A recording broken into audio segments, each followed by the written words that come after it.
Good afternoon. Good afternoon.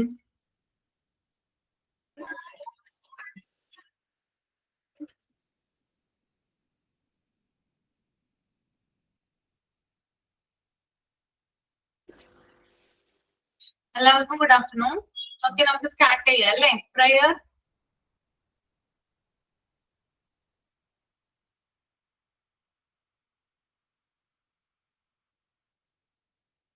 ആരെങ്കിലും ഒരാൾ prayer ചെയ്യൂ കേട്ടോ. നന്മരൂപിയായ ദൈവമേ നിനക്കു വന്ദനം. സ്നേഹരൂപിയായ ദൈവമേ നിനക്കു വന്ദനം. ബുദ്ധിയും വിശുദ്ധിയും സ്വഭാവശുദ്ധിയും ഭവാഭക്തിയും വിവേകവും തരണമേ ദയാനിധേ. നന്മരൂപിയായ ദൈവമേ നിനക്കു വന്ദനം. സ്നേഹരൂപിയായ ദൈവമേ നിനക്കു വന്ദനം. ഈ കലാലയം നമുക്കു നിത്യവും വസിച്ചിടാം. എത്രയും മനോജ്ഞമായി സ്വഗേഹമായി ഭവിക്കണം.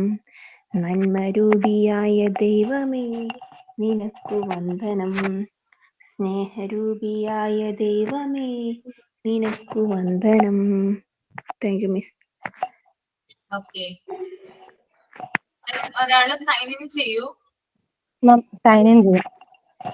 ഒരു കഥയാണ്. കുട്ടികളെ, ഇന്ന് ടീച്ചർ നിങ്ങൾക്ക് വേണ്ടി ഒരു കഥ പറയട്ടെ. ഒരു ഗ്രാമത്തിൽ പ്രായമേറിയ ഒരു മുത്തശ്ശി താമസിച്ചിരുന്നു. മുത്തശ്ശി എങ്ങനെയാ ഇരിക്കുന്നേ? നല്ല ചുക്കി ചുളിഞ്ഞ മുഖവും വലിയ തുളയുള്ള ചെവിയും അതിൽ തൂങ്ങിക്കിടക്കുന്ന കമ്മലും മുണ്ടും ബ്ലൗസും ഒക്കെ ഇട്ട ഒരു പാവം മുത്തശ്ശി. എന്നും വൈകുന്നേരം മുത്തശ്ശി 2 കുടങ്ങളിലായി കുളത്തിൽ നിന്ന് വെള്ളം ശേഖരിച്ച് വീട്ടിലേക്ക് പോകും. പക്ഷേ 2 കുടങ്ങളിൽ ഒന്നിന് ഓട്ടയുണ്ടായിരുന്നു. ഒരു ചെറിയ ഓട്ട. വീട്ടിലെത്തുമ്പോഴേക്കും ആ കുടത്തിലെ വെള്ളം പാതിയാകും. അങ്ങനെ ഏകദേശം 1 വർഷം കടന്നുപോയി. ഓട്ടക്കുടത്തിന് തന്നെക്കുറിച്ച് ഓർത്ത് നാണക്കേട് തോന്നി. നല്ല കുടം ഓട്ടക്കുടത്തിനെ നോക്കി കളിയാക്കാനും തുടങ്ങി. നിനക്ക് നാണമില്ലേടാ എന്റെ തലയിൽ കയറിയിരിക്കാൻ? അവസാനം സഹികെട്ട് ഓട്ടക്കുടം മുത്തശ്ശിയോട് പറഞ്ഞു. ആർക്കും വേണ്ടാത്ത എന്നെ എന്തിനാണ് മുത്തശ്ശി തലയിൽ ചുമന്ന് നടക്കുന്നത്? എന്നെ നശിപ്പിച്ചു കളഞ്ഞുകൂടെ? മുത്തശ്ശി ചിരിച്ചു. നീ ഒന്ന് പുറത്തേക്ക് നോക്കിക്കേ. കുടം പുറത്തേക്ക് നോക്കി. അവിടെ കണ്ട കാഴ്ച കണ്ട് അവൻ അമ്പരന്നുപോയി. ഇടതൂർന്ന മരങ്ങൾ, പൂത്തുലഞ്ഞ ചെടികൾ, അതാ ഒരു പൂമ്പാറ്റ.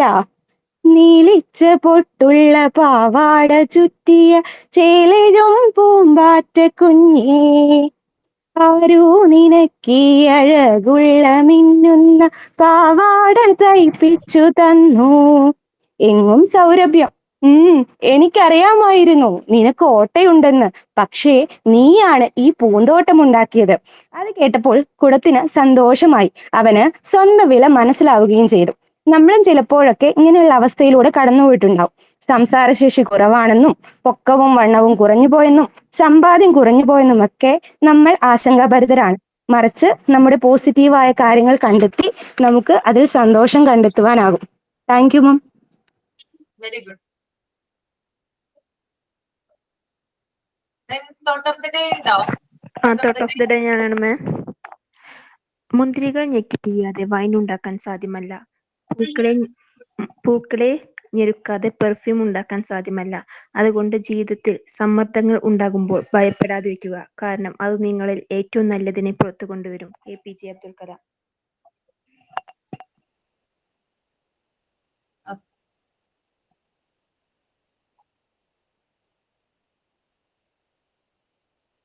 നമ്മൾ കഴിഞ്ഞ ക്ലാസ്സിൽ സ്കൂൾ മാനേജ്മെന്റ് സ്റ്റാർട്ട് ചെയ്തു അല്ലേ? അപ്പോ അന്ന് എന്താ പറയാ, എവിടം വരെയാണ്? ക്യാൻവാസിംഗ് ആൻഡ് പ്രൊപ്പഗൻഡസ് വരെയാണോ പറഞ്ഞു നിർത്തിയത്? ക്ലാസ് റൂം മാനേജ്മെന്റ് പറഞ്ഞു, premises and building maintenance പറഞ്ഞായിരുന്നോ?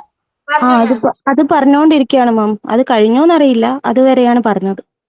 Premises and building maintenance അല്ലേ? അത് കഴിഞ്ഞു. അത് അതിനകത്ത് ഞാൻ റിപ്പയറിംഗ് ക്ലേ ഐറ്റംസ് അത് പറഞ്ഞിട്ടുണ്ടായിരുന്നു അല്ലേ? സ്വിങ്ങിന്റെയും അതുപോലെ തന്നെ സ്ലൈഡിന്റെയും ഒക്കെ കാര്യം പറഞ്ഞിട്ടുണ്ടായിരുന്നു.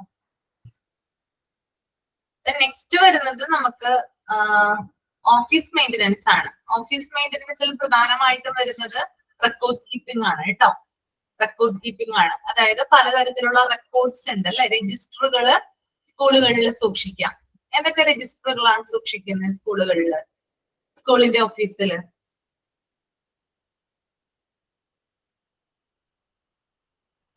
കുട്ടികളുടെ ഡീറ്റെയിൽസ് ഉണ്ടാവും, പിന്നെ ടീച്ചേഴ്സിന്റെ ഉണ്ടാവും, പിന്നെ സ്കൂളിൽ എന്തൊക്കെ സാധനങ്ങൾ ഉണ്ട് എന്നുള്ള രജിസ്റ്റർ ഉണ്ടാവും. അങ്ങനെയൊക്കെയല്ലേ? അതായത് പല പേരുകളുണ്ട്. അതായത് അറ്റൻഡൻസ് രജിസ്റ്റർ ഉണ്ടാവും കുട്ടികളുടെ ഓഫീസിലാണത്. സ്കൂൾ സമയം കഴിഞ്ഞതിന് ശേഷം ചെക്ക് ചെയ്യുക അല്ലെ, ആണോ അല്ലയോ? അതായത് ടീച്ചേഴ്സ് എന്ത് കൊണ്ടുവരും, ക്ലാസ് തുടങ്ങുന്ന സമയത്ത് അവിടെ നിന്ന് എടുത്തു കൊണ്ടുവരികയാണ് ചെയ്യുന്നത് അല്ലെ. ക്ലാസ് കഴിയുമ്പോൾ അത് തിരിച്ചു കൊണ്ടുപോയി അവിടെ തന്നെ വെക്കും. Then most important is attendance register. അത് കുട്ടികളുടെ ഉണ്ടാകും, അതുപോലെ തന്നെ ടീച്ചേഴ്സിന്റെയും അറ്റൻഡൻസ് രജിസ്റ്റർ ഉണ്ടാകും അല്ലെ. അവര് രാവിലെ വന്ന് സൈൻ ചെയ്തിട്ടാണ് ജോലിക്ക് കയറുക, പിന്നെ തിരിച്ചു പോകുമ്പോഴും അവർ സൈൻ ചെയ്യാറുണ്ട്. ഓക്കെ, അപ്പോ ടീച്ചേഴ്സിന്റെ അറ്റൻഡൻസ് രജിസ്റ്റർ, അതുപോലെ തന്നെ അവിടെയുള്ള നോൺ ടീച്ചിങ് സ്റ്റാഫുകൾ ഉണ്ടാവുമല്ലോ അല്ലെ. ടീച്ചിങ് സ്റ്റാഫുകൾ അല്ലാത്ത മറ്റു ചില സ്റ്റാഫുകളും സ്കൂളുകളിൽ ഉണ്ടാകും, അവർക്കും ഉണ്ടാവും ഒരു അറ്റൻഡൻസ് രജിസ്റ്റർ അല്ലെ. ദെൻ അതുപോലെ തന്നെ വിസിറ്റേഴ്സ് നോട്ട് ഉണ്ടാകും, അതായത് സ്കൂളിൽ സന്ദർശിക്കുന്ന ആളുകളുടെ ഡീറ്റെയിൽസ് അവരുടെ സൈനൊക്കെ മേടിച്ചുകൊണ്ടുള്ള ഒരു രജിസ്റ്റർ ഉണ്ടാവാം. അത് ചിലപ്പോൾ കുട്ടികളെ കാണാൻ വരുന്ന ആളുകളായിരിക്കാം, അല്ലെങ്കിൽ ഇപ്പോ സ്കൂളിന്റെ ആവശ്യത്തിനായിട്ട് എന്തെങ്കിലും ഒരു ഹെഡിനെ കാണാനോ അല്ലെങ്കിൽ മറ്റു പല ആവശ്യങ്ങൾക്കുമായിട്ട് വരുന്ന പുറത്തുനിന്നുള്ളവർ വിസിറ്റേഴ്സ് ഉണ്ട്. അവർക്ക് വേണ്ടിയിട്ട് പ്രത്യേകമായിട്ടുള്ളൊരു വിസിറ്റേഴ്സ് നോട്ട് അഥവാ രജിസ്റ്റർ ഉണ്ടായിരിക്കും. അതുപോലെ തന്നെ സ്റ്റോക്ക് രജിസ്റ്റർ ഉണ്ടാകും. സ്റ്റോക്ക് രജിസ്റ്റർ എന്ന് പറയുന്നത് ഇപ്പൊ സ്കൂളുകളിലേക്ക് ആവശ്യമായിട്ടുള്ള എക്യുപ്മെന്റുകളുടെ ഒരു ടോട്ടൽ ആയിട്ടുള്ള ഒരു കാൽക്കുലേഷൻ ആണ് ഈ സ്റ്റോക്ക് രജിസ്റ്റർ വരുന്നത്. എത്ര ഫർണിച്ചേഴ്സ് എത്ര എണ്ണമാണുള്ളത്, അതുപോലെ തന്നെ ഫാനുകളൊക്കെ എത്ര എണ്ണമാണ്, അങ്ങനെ എന്തൊക്കെ സാധനങ്ങളാണ്, എന്തൊക്കെ റിസോഴ്സസ് ആണ് സ്കൂളുകളിൽ ഉപയോഗിക്കുന്നത്, അതിന്റെ കംപ്ലീറ്റ് ഡീറ്റെയിൽസ് സ്റ്റോക്ക് രജിസ്റ്ററിലാണ് സൂക്ഷിക്കുന്നത്. അപ്പോ അത്തരത്തില് പല ഡിഫറെന്റ് ടൈപ്സ് ഓഫ് രജിസ്റ്റേഴ്സ്, ഞാനിപ്പോ കുറച്ച് മാത്രമേ പറഞ്ഞിട്ടുള്ളൂ. കാരണം ഇതിനകത്ത് നമ്മള് പി ജിയില്, ഇപ്പൊ നിങ്ങൾ പി ജി മോണ്ടിസോറി പി ജിയിൽ ഉൾപ്പെടുന്ന കുട്ടികളാണെങ്കിൽ, ഡിപ്ലോമ അല്ലാതെ പി ജിയിൽ വരുന്ന കുട്ടികളാണെങ്കിൽ ആ പി ജിക്ക് ഈ ഒരു സിലബസില്, ആ ഒരു സിലബസിൽ ഈ ഒരു സ്കൂളിന്റെ ഒരു കാര്യം പറയുന്നുണ്ട്, എന്തൊക്കെ രജിസ്റ്ററുകളാണ്. വളരെ ഡീറ്റെയിൽ ആയിട്ട് ആ ഒരു ചാപ്റ്ററിൽ അത് പറഞ്ഞിട്ടുണ്ട്, എന്തൊക്കെ രജിസ്റ്ററുകളാണ് സ്കൂളുകളിൽ സൂക്ഷിക്കുന്നത്. അപ്പോ ഞാനിപ്പോ പറഞ്ഞത് കുറച്ച് മാത്രമാണ്. അതൊക്കെയാണ് അറ്റൻഡൻസ് രജിസ്റ്റർ പറഞ്ഞു, വിസിറ്റേഴ്സ് നോട്ട് പറഞ്ഞു, അതുപോലെ ടീച്ചേഴ്സ് അറ്റൻഡൻസ് രജിസ്റ്റർ പറഞ്ഞു, ദെൻ സ്റ്റോക്ക് രജിസ്റ്റർ പറഞ്ഞു, അതുപോലെ തന്നെ ക്യാഷ് ബുക്ക്, അങ്ങനെയുള്ള കാര്യങ്ങളൊക്കെ ഉണ്ട്. അതായത് നമ്മുടെ സാമ്പത്തികവുമായി ബന്ധപ്പെട്ട ഫൈനാൻഷ്യൽ ഇതുമായി ബന്ധപ്പെട്ടിട്ടുള്ള കണക്കുകളും കാര്യങ്ങളും, ബഡ്ജറ്റ് കീപ്പിംഗ്, അങ്ങനെയുള്ള കാര്യങ്ങളൊക്കെ സൂക്ഷിക്കുന്ന രജിസ്റ്ററുകളും ഉണ്ട്. അപ്പൊ ഇത്തരത്തിലുള്ള രജിസ്റ്ററുകളാണ് ഓഫീസിൽ പ്രധാനമായിട്ടും വരുന്നത്. അഥവാ മെയിൻ്റനൻസ് ഓഫ് രജിസ്റ്റേഴ്സ് പ്രധാനപ്പെട്ട ഒരു ഏരിയയാണ് ഓഫീസ് മെയിൻ്റനൻസിൽ. അതുപോലെ തന്നെ ഓഫീസിന്റെ ആ ഒരു എന്താണ്, സ്റ്റാഫുകൾ എങ്ങനെയാണ് അവിടെ വർക്ക് ചെയ്യുന്നത്, അവരുടെ ബിഹേവിയർ, അങ്ങനെയുള്ള കാര്യങ്ങളൊക്കെ ഇതിനകത്ത് വരുന്നതാണ് കേട്ടോ. അപ്പൊ ഇത്രയും പോയിന്റ്സ് ആണ് ഓഫീസ് മെയിൻ്റനൻസിൽ വരുന്നത്. ക്ലിയർ ആണോ? ഓക്കെ ആണോ? ഓക്കെ. ദെൻ അടുത്തതാണ് ക്യാൻവാസിംഗ് ആൻഡ് പ്രൊപ്പഗണ്ടാസ് എന്ന് പറയും. ക്യാൻവാസിംഗ് ആൻഡ് പ്രൊപ്പഗണ്ടാസ് എന്ന് പറയുന്നത് പരസ്യ പ്രചരണമാണ് അല്ലെ.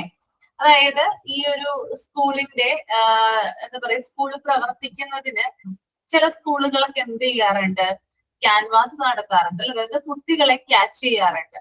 അവരുടെ സ്കൂളിൽ അഡ്മിഷൻ കൂട്ടുന്നതിന് വേണ്ടിയിട്ട് എന്ത് ചെയ്യാറുണ്ട്, കുട്ടികളെ തെരഞ്ഞു കണ്ടുപിടിക്കാറുണ്ട്. എന്നിട്ട് കുറേയധികം എന്താ പറയാ പ്രചരണങ്ങളും അതുപോലെ തന്നെ വാഗ്ദാനങ്ങളൊക്കെ നൽകിയിട്ട് എന്ത് ചെയ്യും, കുഞ്ഞുങ്ങളെ അവരുടെ സ്കൂളിൽ ചേർത്തിക്കും അല്ലെ. അപ്പൊ അതിനൊരു പ്രത്യേക രീതിയുണ്ട്. ഇതിനെയാണ് ക്യാൻവാസിംഗ് ആൻഡ് പ്രൊപ്പഗണ്ടാസ് എന്ന് പറയുന്നത്. അത് നമുക്ക് ഒരു പാർട്ടായിട്ട് നെക്സ്റ്റ് പേജിൽ വരും, അപ്പൊ ഞാൻ ഡീറ്റെയിൽ ആയി പറഞ്ഞുതരാം. ദെൻ നെക്സ്റ്റ് വൺ ആണ് ഡിസിപ്ലിൻ മെയിൻ്റനൻസ്. ഓക്കെ, അതായത് ഒരു സ്കൂള് പ്രവർത്തിക്കുന്നതിന് ഏറ്റവും ഇമ്പോർട്ടന്റ് ആയിട്ടുള്ള ഒരു ഫാക്ടർ എന്ന് പറയുന്നത് ഡിസിപ്ലിൻ മെയിൻ്റനൻസ് ആണ് അല്ലെ. ആരാണ് ഡിസിപ്ലിൻ മെയിൻറ്റെയിൻ ചെയ്ത് കൊണ്ടുപോകേണ്ടത് സ്കൂളില്? ടീച്ചേഴ്സ്. ടീച്ചേഴ്സ് ആണ് ഡിസിപ്ലിൻ മെയിൻറ്റെയിൻ ചെയ്യേണ്ടത് അല്ലെ. അതായത് കുട്ടികളെ അടക്കിയിരുത്തുക, അതുപോലെ തന്നെ കുട്ടികൾ പുറത്തു പോകാതെയൊക്കെ വളരെ ഡിസിപ്ലിൻഡ് ആയിട്ട്, അതായത് സൈലന്റ് ആക്കി കുട്ടികളെ ഇരുത്തുക. പിന്നെ അതുപോലെ തന്നെ നല്ല രീതിയിൽ മുതിർന്നവരെ ബഹുമാനിക്കുക. അങ്ങനെയുള്ള കാര്യങ്ങളൊക്കെയാണ് ഡിസിപ്ലിൻ മെയിൻ്റനൻസിൽ വരുന്നത്. നെക്സ്റ്റ് വൺ ആണ് പാർട്ടിംഗ് ഫംഗ്ഷൻ ആൻഡ് മീറ്റിംഗ്. അതായത് പലതരത്തിലുള്ള പരിപാടികൾ, പ്രോഗ്രാംസുകൾ എന്ത് ചെയ്യാറുണ്ട്, സ്കൂളുകളിൽ കണ്ടക്ട് ചെയ്യാറുണ്ട് അല്ലെ. പലതരത്തിലുള്ള മീറ്റിംഗ്, PTA മീറ്റിംഗ് പോലുള്ള മീറ്റിങ്ങുകളൊക്കെ ഉണ്ടാവാറുണ്ട്. അങ്ങനെ പലതരത്തിലുള്ള പ്രോഗ്രാമുകളും മീറ്റിങ്ങുകളും എന്ത് ചെയ്യാറുണ്ട്, സ്കൂളുകളിൽ നടത്താറുണ്ട്. അപ്പൊ അതൊരു സ്കൂൾ മാനേജ്മെന്റിന്റെ ഫംഗ്ഷൻ ആയിട്ട് അതിനെ നമുക്ക് ഇൻക്ലൂഡ് ചെയ്യാവുന്നതാണ്. നെക്സ്റ്റ് വൺ ആണ് കമ്മ്യൂണിക്കേഷൻ എന്ന് പറയുന്നത്. കമ്മ്യൂണിക്കേഷൻ എന്ന് പറയുന്നത് പരസ്പരം, അതായത് ടീച്ചേഴ്സും മാനേജ്മെന്റുമായിട്ടും, ടീച്ചേഴ്സും സ്റ്റുഡൻസുമായിട്ടും, ടീച്ചേഴ്സും പാരന്റ്സുമായിട്ടും, പാരന്റ്സും മാനേജ്മെന്റുമായിട്ടും ഒരു കമ്മ്യൂണിക്കേഷൻ ഉണ്ടാവാന്നുള്ളതാണ്. ഓക്കെ, കമ്മ്യൂണിക്കേഷൻ ഇല്ലെങ്കിൽ എന്താണ് സംഭവിക്കുക? ഒരു സ്കൂളില് കമ്മ്യൂണിക്കേഷൻ ഇല്ലാതെ വന്നാല് എന്ത് സംഭവിക്കും? കമ്മ്യൂണിക്കേഷൻ ഇല്ലെങ്കിൽ എന്താ പറ്റുക?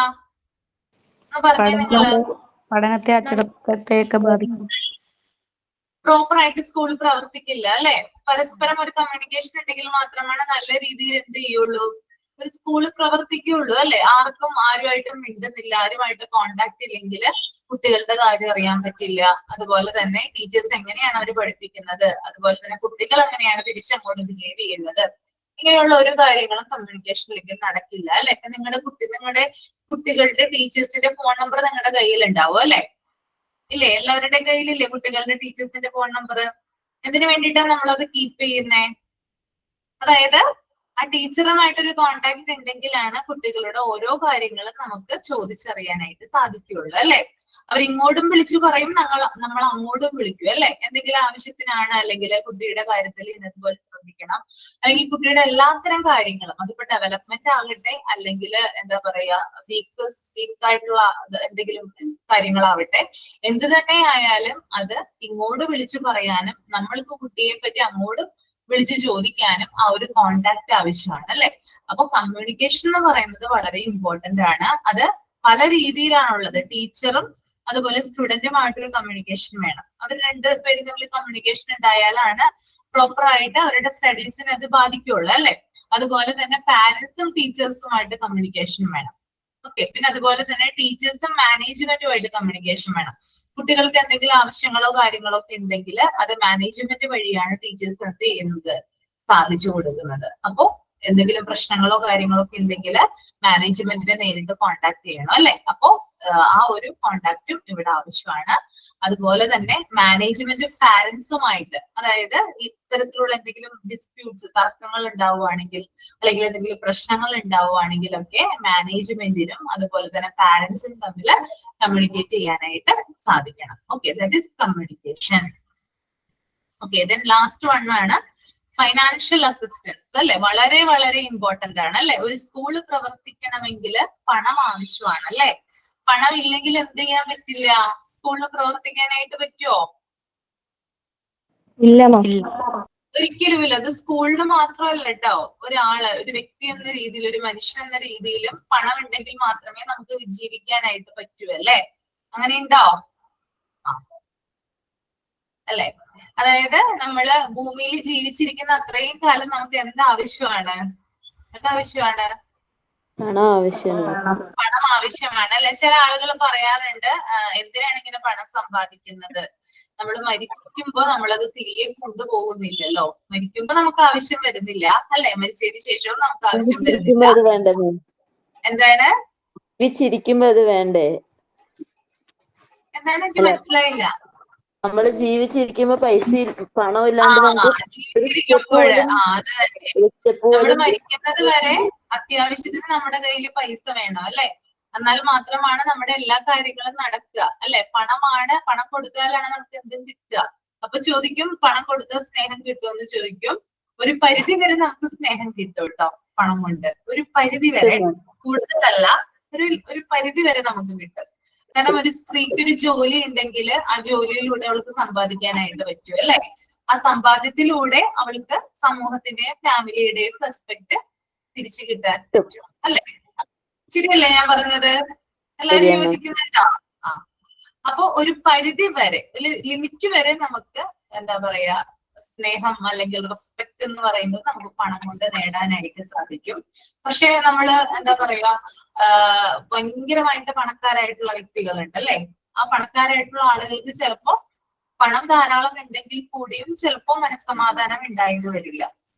ഓക്കെ, അങ്ങനെയും ചില കാര്യങ്ങളുണ്ട്. അപ്പൊ രണ്ട് രീതിയിലാണ് ഇത് വരുന്നത്. സാധാരണക്കാരനായിട്ടുള്ള ഒരാൾക്ക് സമൂഹത്തിൽ റെസ്പെക്ട്, അതുപോലെ തന്നെ സമൂഹത്തിൽ തന്റേതായിട്ടുള്ള ഒരു നിലനിൽപ്പിന് പണം ഒരു പരിധി വരെ സഹായിക്കും. അതുകൊണ്ടാണ് സ്ത്രീകളൊക്കെ സ്വയം പര്യാപ്തത നേടാൻ അല്ലെങ്കിൽ സ്വയമായിട്ട് എന്താ പറയാ സ്വന്തം കാലിൽ നിൽക്കാനായിട്ട് ശ്രമിക്കുന്നത്. ഇപ്പോ കുറെ കാലങ്ങളായിട്ട് വീട്ടമ്മയായി നിന്നുകൊണ്ട് പെട്ടെന്നൊരു ജോലി കിട്ടുവാണെങ്കിൽ ആ വ്യക്തിക്ക് കുറേയധികം മാറ്റങ്ങൾ ഉണ്ടാകാം അല്ലെ. ഒരു പരിധി വരെ സന്തോഷം എന്ന് പറയുന്നത് നമുക്ക് പണത്തിലൂടെ നേടാനായിട്ട് സാധിക്കും. ശരിയാണോ? ഇല്ലേ? നമുക്ക് ഇഷ്ടപ്പെട്ട സാധനങ്ങൾ നമുക്ക് വാങ്ങിക്കാം അല്ലെ. നമ്മൾക്ക് ആരുടെ മുമ്പിലും കൈ നീട്ടേണ്ട ആവശ്യമില്ല അല്ലെ. അല്ലെങ്കിൽ നമ്മൾ ചോദിക്കണം, ഹസ്ബൻഡിനോട് ചോദിക്കണം, അല്ലെങ്കിൽ വീട്ടുകാരോട് ചോദിക്കണം, എനിക്കൊരു 10 രൂപ തരുമോ എന്ന് ചോദിക്കണം. ആ 10 രൂപ നിങ്ങൾക്ക് കിട്ടിയാല് നിങ്ങൾക്ക് അവിടെ നിങ്ങൾ തൃപ്തിയായി, നിങ്ങൾക്ക് സാറ്റിസ്ഫൈഡ് ആയി. പക്ഷെ അതിനധികം ആയുസ് ഉണ്ടാവില്ല. പക്ഷെ നമ്മുടെ കയ്യിൽ നമ്മൾ സമ്പാദിക്കുന്ന ക്യാഷ് ഉണ്ടെങ്കിൽ നമുക്ക് എന്ത് ചെയ്യാം, നമ്മൾക്ക് ആരോട് ചോദിക്കേണ്ട ആവശ്യമൊന്നുമില്ല അല്ലെ. നമ്മൾ സമ്പാദിക്കുന്ന പൈസയാണ്, നമ്മൾക്ക് അത് നമ്മുടെ ഇഷ്ടത്തിനത് ചെലവാക്കാം. ഓക്കെ, അത് ദൂർത്ത് കാണിക്കാനോ അല്ലെങ്കിൽ ആഡംബരം കാണിക്കാനോ വേണ്ടിയിട്ടല്ല, നമ്മുടെ അത്യാവശ്യങ്ങൾക്ക് വേണ്ടിയിട്ട് എടുക്കാനാണ് നമ്മൾ എന്ത് ഉപയോഗിക്കുന്നത്, പണം ഉപയോഗിക്കുന്നത്. ഓക്കെ, അപ്പോ എല്ലാവരും ഇക്കാര്യത്തിൽ യോജിക്കുന്നു എന്ന് വിചാരിക്കുന്നു അല്ലെ. അപ്പോ വ്യക്തികൾ എന്ന രീതിയിലും അതുപോലെ തന്നെ സ്കൂളിന്റെ ആവശ്യങ്ങൾക്കും പണം ഇമ്പോർട്ടന്റ് ആണ് അല്ലെ. സ്കൂള് നല്ല രീതിയിൽ എന്താ പറയാ മുൻപോട്ട് പ്രവർത്തിക്കുന്നതിന് വേണ്ടിയിട്ട് സ്കൂളിന്റെ ഡേ ടു ഡേ കാര്യങ്ങൾ, അതായത് ഓരോ ദിവസവും ദൈനംദിന കാര്യങ്ങൾ, ഓരോ ദിവസവും നടത്തേണ്ട കാര്യങ്ങൾ ചെയ്യുന്നതിന് പണം ആവശ്യമാണ് അല്ലെ. അതുപോലെ തന്നെ ഇപ്പോ നമുക്കറിയാം ഗവൺമെന്റ് സ്കൂളുകളായാലും അതുപോലെ തന്നെ എയ്ഡഡ് സ്കൂളുകളായാലും ഒക്കെ എന്താണ് ഉച്ചഭക്ഷണമൊക്കെ കൊടുക്കുന്നുണ്ട് അല്ലെ. അപ്പൊ അതിനും എന്ത് ആവശ്യമാണ്. ഇപ്പൊ ഗവൺമെന്റ് ആണ് അത് നൽകുന്നു എങ്കിൽ പറയുന്നുണ്ടെങ്കിൽ കൂടിയും ഒരു പരിധി വരെ ആ ഒരു മാനേജ്മെന്റ് അല്ലെങ്കിൽ ഹെഡ് ഓഫ് ദ ഇൻസ്റ്റിറ്റ്യൂഷൻ ആണ് എന്ത് ചെയ്യേണ്ടത്, അതിന് വേണ്ടിയിട്ടുള്ള പണം നീക്കി വെക്കേണ്ടത്. പിന്നീട് ഗവൺമെന്റ് അവർക്ക് കൊടുക്കുമെങ്കിലും പെട്ടെന്നൊരു ആവശ്യം വന്നാല് സ്കൂളിന്റെ പ്രവർത്തനങ്ങൾക്ക് ഒരു ഫണ്ട് എന്ത് ചെയ്യണം, മാറ്റിവെക്കേണ്ടതുണ്ട്. ഇപ്പൊ പെട്ടെന്ന് ഒരു കുട്ടിക്ക് ഒരു വയ്യായ്ക വന്നു എന്ന് വിചാരിക്കുക. ഓക്കെ, ആ കുട്ടിയെ എത്രയും പെട്ടെന്ന് ഹോസ്പിറ്റലിൽ എത്തിക്കണം. ഹോസ്പിറ്റലിൽ എത്തിക്കുന്നതിന് മുമ്പ് നമുക്ക് പാരന്റ്സിനെ വിളിച്ചു പറയാം. പക്ഷെ പാരന്റ്സ് അവിടെ എത്തുന്നതിന് മുമ്പായിട്ട് ഈ ഒരു സ്കൂളുകാർ എന്ത് ചെയ്യണം, ആ കുട്ടിയെ സുരക്ഷിതമായിട്ട് ആ ഒരു ഹോസ്പിറ്റലിൽ എത്തിച്ചിരിക്കണം. അപ്പൊ അവിടെ ചില ചെലവുകളും കാര്യങ്ങളൊക്കെ വരാം അല്ലെ. അതിനും എന്ത് വേണം, പണം വേണം. അപ്പൊ ഇത്തരത്തില് ചില സന്ദർഭങ്ങൾ അല്ലെങ്കിൽ ചില കണ്ടീഷൻസിൽ, ചില സാഹചര്യങ്ങളിൽ സ്കൂളിന്റെ പ്രവർത്തനങ്ങൾ നടത്തുന്നതിന് വേണ്ടിയിട്ട് എന്ത് ചെയ്യണം, പണം ആവശ്യമാണ്. പിന്നെ അതുപോലെ തന്നെ ചില പ്രോഗ്രാംസുകൾ ഉണ്ട്, ആനിവേഴ്സറി പോലുള്ള പ്രോഗ്രാമുകൾ, അതുപോലെ ചില മീറ്റിങ്ങുകള്. ഇപ്പൊ മീറ്റിങ്ങിലൊക്കെ പങ്കെടുക്കുമ്പോൾ ചിലപ്പോൾ അവിടെ ഗസ്റ്റുകൾ വരാം അല്ലെ. അപ്പൊ അവർക്ക് വെള്ളം, അതുപോലെ ടീ, സ്നാക്ക് ഇങ്ങനെയുള്ള കാര്യങ്ങളൊക്കെ കൊടുക്കണം അല്ലെ. പിന്നെ അത് പ്രൊവൈഡ് ചെയ്യാൻ വേണ്ടിയിട്ട് പ്ലേറ്റും കപ്പും അങ്ങനെയുള്ള സാധനങ്ങളൊക്കെ വേണം. അപ്പൊ അതും മേടിക്കാനും എന്ത് വേണം, പണം ആവശ്യമാണ്. പിന്നെ അതുപോലെ തന്നെ ആനിവേഴ്സറി നടക്കുവാണ്, സ്റ്റേജ് കെട്ടണം, അതുപോലെ ഡെക്കറേഷൻസ് ചെയ്യണം, അതിനും എന്ത് ആവശ്യമാണ്, പണം ആവശ്യമാണ്. അപ്പൊ കുട്ടികളിൽ നിന്ന് ഇത് കളക്ട് ചെയ്യാം കേട്ടോ. അതായത് പൂർണ്ണമായിട്ടും ഇത് സ്കൂൾ അല്ലെങ്കിൽ ഗവൺമെന്റ് അങ്ങനെയുള്ള രീതിയിലല്ല ഇത് കൊടുക്കുന്നത്. കുട്ടികളിൽ നിന്ന് എന്ത് ചെയ്യുന്നുണ്ട്, ഫീസ് ഇവര് കളക്ട് ചെയ്യുന്നുണ്ട്. അപ്പൊ ഫീസിനെ കുറിച്ചുള്ള ഡീറ്റെയിൽസ് നമുക്ക് 3rd ചാപ്റ്റർ ഇൻസ്റ്റിറ്റ്യൂഷണൽ പ്ലാനിംഗ് എന്ന് പറയുന്ന ചാപ്റ്ററിൽ പറയുന്നുണ്ട്. പലതരം ഫീസുകൾ കുട്ടികളിൽ നിന്ന് കളക്ട് ചെയ്യുന്നത് നമുക്ക് അപ്പം നോക്കാം. അപ്പൊ ഇത്തരത്തില് കുട്ടികളിൽ നിന്നായാലും ഗവൺമെന്റിൽ നിന്നായാലും അല്ലെങ്കിൽ മാനേജ്മെന്റ് വഴിയും എന്ത് കിട്ടുന്നുണ്ട്, ഇവർക്കൊരു ഫണ്ട് കിട്ടുന്നുണ്ട്. ആ ഫണ്ട് വഴിയാണ് എല്ലാ സ്കൂളുകളും അവരുടെ ഡേ ടു ഡേ ആക്ടിവിറ്റീസ് എന്ത് ചെയ്യുന്നത്, നടത്തുന്നത്. അപ്പൊ പ്രത്യേകിച്ച് ഓർമ്മിക്കുക, ഒരു മനുഷ്യനായാലും ഒരു വ്യക്തിയായാലും ഒരു സ്കൂൾ ആയാലും ഏതൊരു ഓഫീസ് അല്ലെങ്കിൽ ഇൻസ്റ്റിറ്റ്യൂഷൻ ആയാലും അവർക്ക് പ്രവർത്തിക്കാൻ പണം ആവശ്യമാണ്. ഓക്കെ, ക്ലിയർ ആണല്ലോ?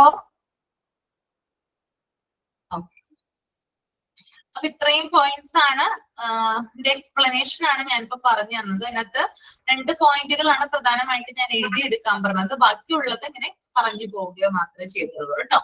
ഇനി നെക്സ്റ്റ് നിങ്ങളൊന്ന് റീഡ് ചെയ്യാം കേട്ടോ. ആ ഒരു പേജ് നിങ്ങളൊന്ന് റീഡ് ചെയ്യാം.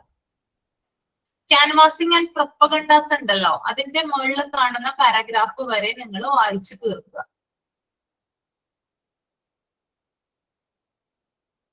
അതിലെ ഏറ്റവും ലാസ്റ്റ് പ്രിന്റിങ് ഇത് കാരണം ഞങ്ങക്ക് കാണുന്നില്ലല്ലോ മാം. ആ എവരി ടീച്ചർ കഴിഞ്ഞിട്ട് ലാസ്റ്റത്തെ Every ലൈനില്ലേ? teacher should take care to maintain discipline everywhere. അതുണ്ടോ? അതുണ്ട്. ആ വെൻ കഴിഞ്ഞ് ലാസ്റ്റ് അത് കഴിഞ്ഞിട്ടുള്ളത്. She is walking on the footpath. When she is walking on the footpath, comma, if she happens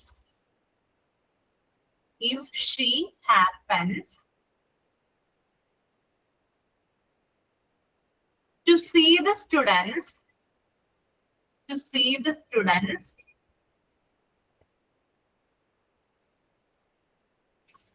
making. ബാക്കി ക്വരൽസ് എന്ന് പറഞ്ഞതിനകത്ത് കൊടുത്തിട്ടുണ്ട്, അത് കിട്ടുന്നുണ്ടോ? അതുണ്ട്. ഓക്കെ. അപ്പൊ ഞാൻ പറഞ്ഞത് ഇതാണ്, even when she is walking on the footpath, if she happens to see the students making. Okay.